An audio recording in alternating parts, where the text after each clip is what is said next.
That little square can get you onto Wi-Fi, open a menu, or pull up a ticket, even if it's wrinkled, tilted, half-covered, or printed on a moving bus. A normal barcode would fail. So what's the trick that makes QR codes so unfairly good at being read in the real world? Here's the myth. It's basically a tiny picture of a link. Nope. A QR code is a self-describing grid with built-in geometry and built-in recovery. In the next few minutes, you'll know why those 3 big squares exist, why there's always empty space around it, and how your phone can rebuild missing data you never scanned. First, the code isn't pixels. It's a grid of modules, tiny black and white squares, laid out on a strict coordinate system. Those 3 big corner squares are finder patterns. They let the camera instantly answer. Where is the code? How big is it? And what angle is it rotated?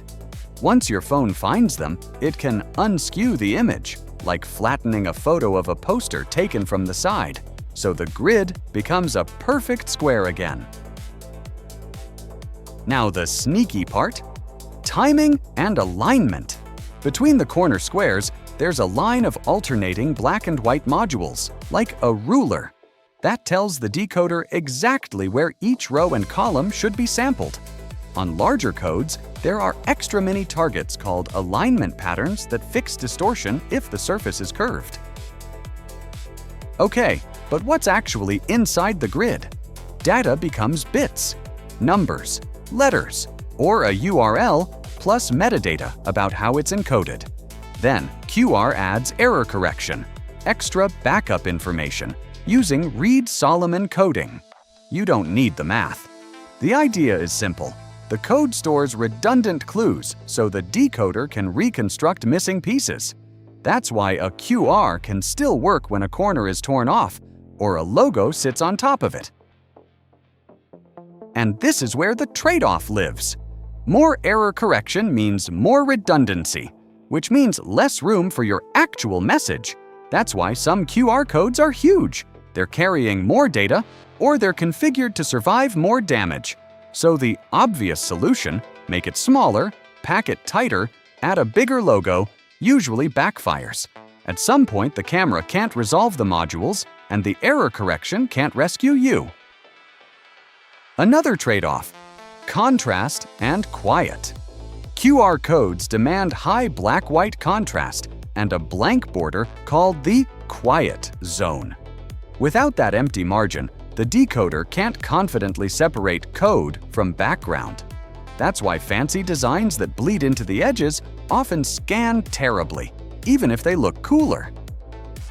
One more myth that matters for safety: scanning a QR code is not inherently secure. The code doesn't verify the website, it just delivers text. If the printed QR points to a malicious link, your phone will happily decode it. So why did this specific design win? Because it was engineered for speed and standardization, not aesthetics.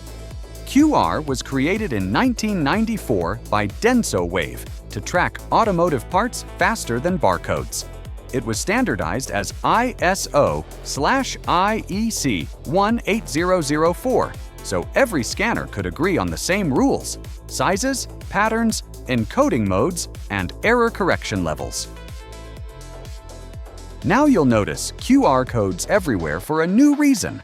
They're a compact message that includes its own how to read me instructions, plus backup data for when reality gets messy.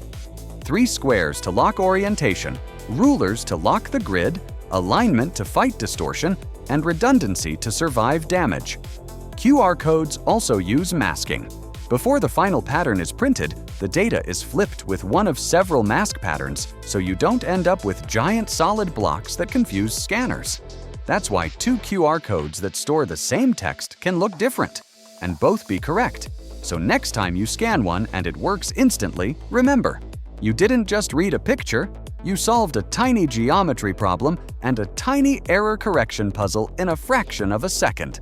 If you want more small things with big reasons, subscribe.